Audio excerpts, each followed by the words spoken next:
In this video, we are going to see why exponential organizations are currently emerging. But first of all, I'd like to introduce myself a little bit better, just because I have some lessons learned during my professional career that will make a lot of sense during the presentation. So I just wanted to share with all of you. So the first company that I launched, it was called buscaramigos.com, and it was actually a dating website. It was very successful, so we sold this company 3 years later. But the main thing that happened was that 1 year after launching this company, we received pictures from people who were getting married through the website. Well, actually not through the website, but because they met at the website. And it was very interesting because I was just 19 years old. I didn't have any money. I was building this website from my parents' house with my dad's computer. So what I learned here was that with no resources, and just because we all have access to technology, anyone nowadays can actually make an impact in the world. People from different countries, actually the first picture that we received was from Mexico, and people from different countries were getting married, and by then I haven't never been in those countries. So what I learned again was that anyone can access technology and transform the world with it. After that, I kept studying and I did my PhD on artificial intelligence, and I launched another company that was called iActive. At the very beginning, from 2006 to 2008, we were focusing on developing customized projects to different customers, using always, of course, artificial intelligence. But some after, we wanted to create like a more scalable business model. So we raised 3 million euros. We hired like a team with much more experience that we had because we were very, very young. And I actually did an MBA. And I was a very good student in the sense that I was applying everything that I was learning in the MBA, in the university, and so on. We launched the product and we failed. We didn't sell any copy of that product. What happened was that I was basically applying very traditional methodologies and very traditional ways to do things for a very cutting edge company, because we were basically developing things using artificial intelligence and trying to disrupt different industries. I was lucky enough to go to the Silicon Valley and start learning there a few other methodologies such as Lean Startup, design thinking. I attended also Singularity University, and I started to learn new ways to do things, and I was open enough to start doing things in a different way. So we started to apply those methodologies and everything started to go very, very well. So my lesson learned here was that in order to do new things and to disrupt things, and also of course in order to do things in a different context with different technologies, you need to do things in a different way. So you need to be open to unlearn and to learn new ways to do things, and especially again in new environments. What is actually happening now is that we are in the early stages of the fourth industrial revolution, meaning that we have several exponential technologies hitting us at the same time, and this requires new ways of thinking and new ways of doing businesses. Actually, most of the businesses nowadays feel like this mammoth.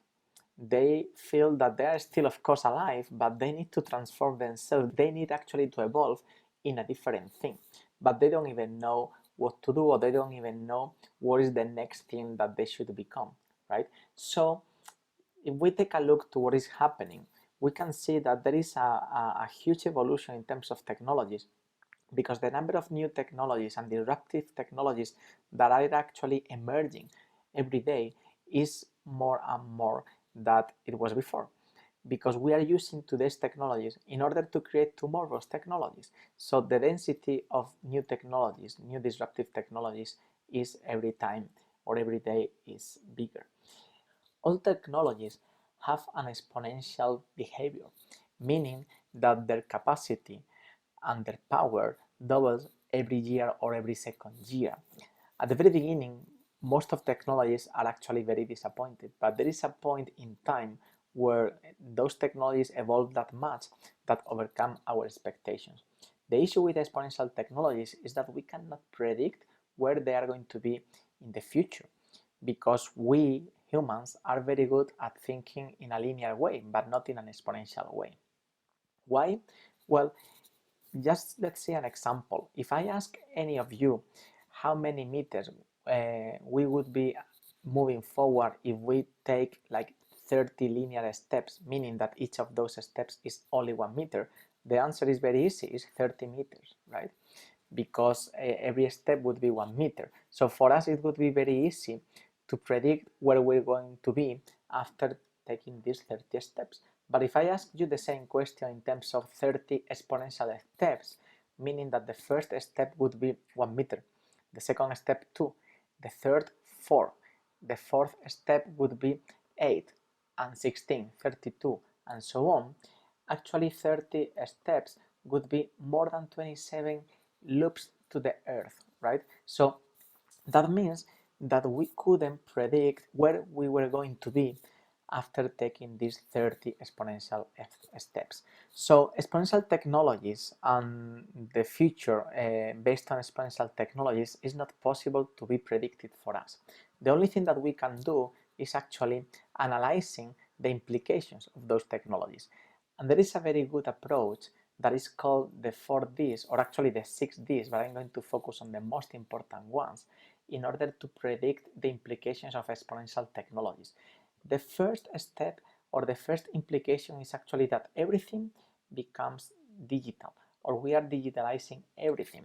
We don't have like physical email anymore. We have email and an app for that, and that happens in so many places. When we drive a Tesla, it feels like we are driving an iPad with wheels, right? And it takes even updates from the internet. We as humans and as living species are not digital, but at least we are information based. And we discovered some years ago that we are DNA based, so meaning that in our DNA you can find the coding in terms of how tall you are, the color of your eyes, and so on, right? And we can see projects like this one that is able to edit the DNA of plants in order to make them glowing on the dark, right? So in a way, we living beings are going to be disrupted as well. The second implication is disruption. Everything gets disrupted. Even our society is getting disrupted because our lives used to be very linear, but nowadays we are living in an exponential world. Our time zones are global. The way that things are spread is global news or information, and everything is becoming very, very quick. So our society is getting disrupted. If we take a look to our brain, what is curious about it is that we update our devices, such as the mobile phone, every year, every second year, or just the software every few months, right? But we haven't had like a brain update since 15,000 years ago. The DNA of our brain has been the same, right? And that has implications because there are parts of our brain that doesn't work in the same way or in the right way for the current situation and the current context. And this is actually the reason why, even though we are living in the best time of human history, because we have access to food, to healthcare, to many resources, but still we are in the time where there are more suicides. There are so many people who are suffering depression, anxiety, and so on. And the reason is because our brain is not catching up, is not updated to the current world that we are living in. And actually, in this old brain, there is something that is called the amygdala. And among the functions of the amygdala, there is something that is focused on looking for problems, always. Because in the past, when we were living in nature, it was so important to be aware and to be looking for problems everywhere. Actually, if we missed like a piece of fruit on the ground, it wasn't like a big problem, right? But if we missed like a lion that was maybe about to attack us, that was maybe a very important thing to not miss, right? So this is why the amygdala was very, very focused on avoiding problems. That means that our brain and actually ourselves are very focused on the negative thing, on the negative stuff, right? most of the news are actually negative news, right? And if you turn on the TV and you start, watching the news, you are going to be depressed because most of the things are negative. If there is a marketing campaign and something goes wrong, right, the negative news spreads much more than the positive ones. Why? Because we get attracted by the negative things because the amygdala.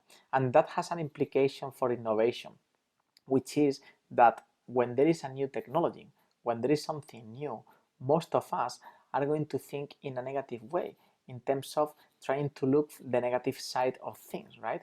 When we were maybe saying before that we as living beings are going to be disrupted because the genetic engineer, right? Most of us could be thinking that, well, this is going to be maybe bad because, we could be disruptive in a very negative way and so on. Maybe only a few of us are going to be thinking that this is actually great because once we are able to edit our genes, we will be able to remove so many diseases that are DNA based, right? So technology has always a positive and a negative side, but most of the people and companies are going to be thinking the negative side before, just because the amygdala. So something that we have to avoid is paying attention to the amygdala.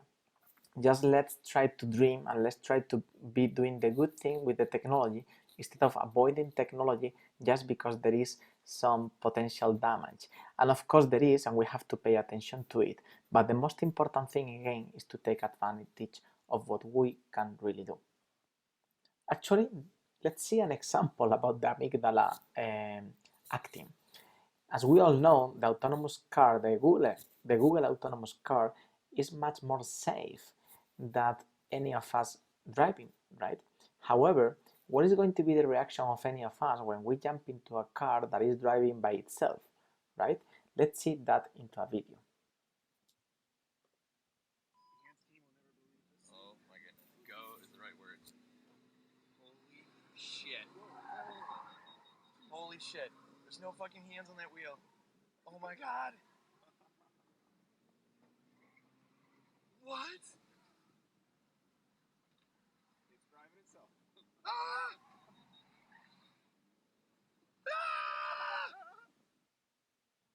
Well, this is actually what I like to call the amygdala of society, screaming because new technology, right? And what happened in this video is that the guy who was in the car was scared just because he wasn't like used to see a car driving by itself, right? So this is just the amygdala. But again, we have to avoid paying attention to the amygdala and just trusting. But again, talking about disruption, the important point here is that these technologies are going to be actually disrupting many industries and actually in ways that we cannot even predict. The CEO of Volvo was announcing a few years ago that whenever their cars are going to be driving in an autonomous way, they will be paying the car insurance to all their customers. That means that the car insurance companies will be dying in some time, right? But who was going to predict that? Maybe no one, right? Just because the AI and the robotics are merging into the cars, and this is going to eventually impact in a very heavy way the insurance car industry. Does it mean that car insurance companies are going to die? No, at all, right? They have the chance to evolve and they have the chance to transform themselves in something else, but they just need to act. Another very good example is actually Kodak. Kodak was bankrupt at the same time that Instagram was bought by $1 billion by Facebook. What happened here, it wasn't only that Kodak didn't digitalize itself. This is beyond digitalization. This is actually about evolving our business model in something else. So what happened is that Kodak was based on a scarcity business model, a scarcity-based business model, as most of traditional business models are actually, because they were selling something scarce, which is a picture, well, a roll with 24 or with 36 pictures, right? So that was the business, because we were buying something that was scarce, the capacity of making pictures. But Instagram is based on an abundance-based business model, meaning that the more pictures that we take, the more pictures that we upload to the internet, the better for Instagram, right? So most of business models now are evolving into an abundance space, and this is one of the most important points in order to evolve our organizations. Because we are getting into an abundance age, there is abundance of energy, there is abundance of information, there are abundance of so many things, and it's just a matter of connecting with abundance and managing it properly using technology. The third implication is the monetization. Everything becomes free or almost free. No one is actually paying now for newspapers. No one is paying now for music, right? We pay maybe a small fee and we have music without ads, right? But if we are willing to listen to ads, we don't have to pay anything. We just put Spotify or something similar and it's enough. Actually, even the autonomous cars are going to be very cheap in the future because there are startups that are working on building devices that you can plug to your current car and make it autonomous. And this is going to cost less than $1,000. And the last thing is democratization, which is the most important one, because that means that anyone has or will have eventually access to technology, and the power that individuals are going to have, or of course a small or a medium or even a big company, is amazing. We are going to become more powerful as a society, as people, and as companies. Actually, there are so many examples. For example, the Bitcoin and cryptocurrencies. Before, in the past, only countries were able to create money or to create currencies, right? Nowadays, any of us can actually create his or her own currency by using blockchain or the digital currencies technologies. Another very good example is Jack Andraka, who is a guy who detected, well, actually who found like a new method to detect pancreatic cancer just by researching on Google. He was actually at the high school, so he wasn't a physician, he wasn't a PhD on oncology. He was just a guy who was curious enough to start researching until he found this new method to detect pancreatic cancer. And of course, he got so many awards. You can see here the picture with Obama and so on. So that what that means is that democratization of technologies is providing us as individuals and as small, medium, and even of course big companies much more power than we had before.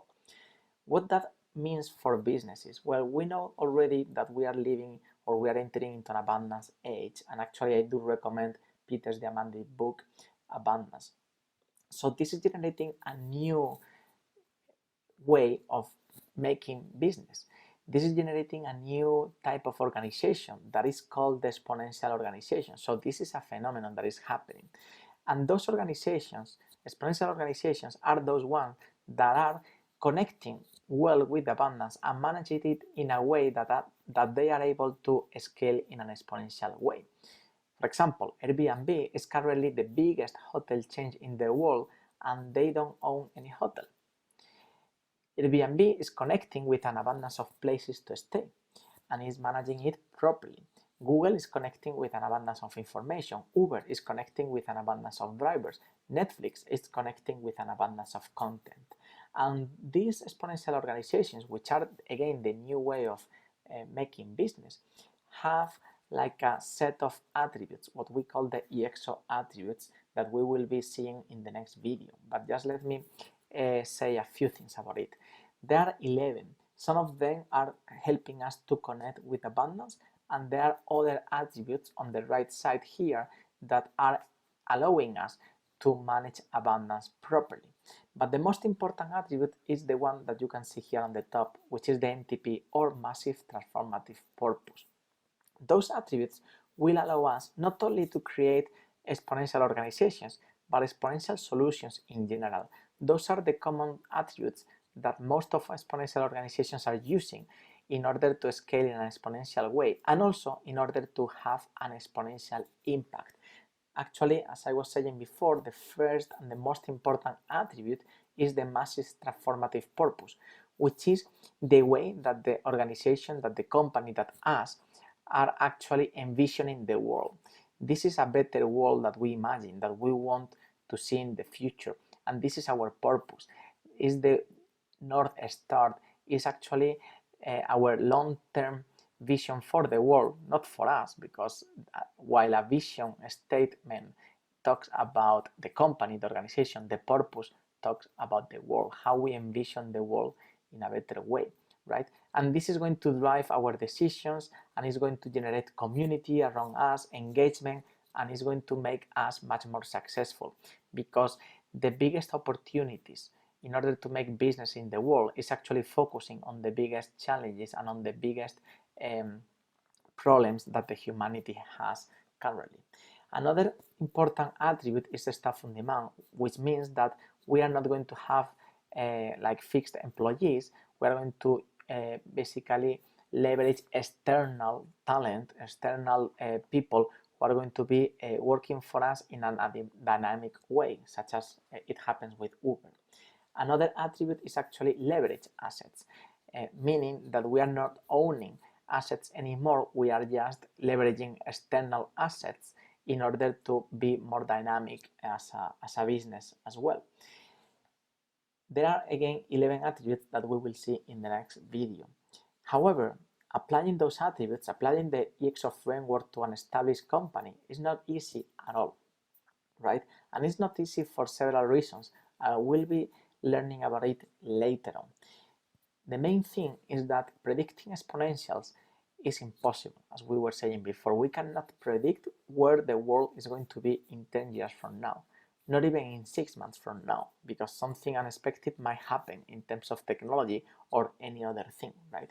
So the only way to actually predict the future is by creating it. And this is what we are going to be doing.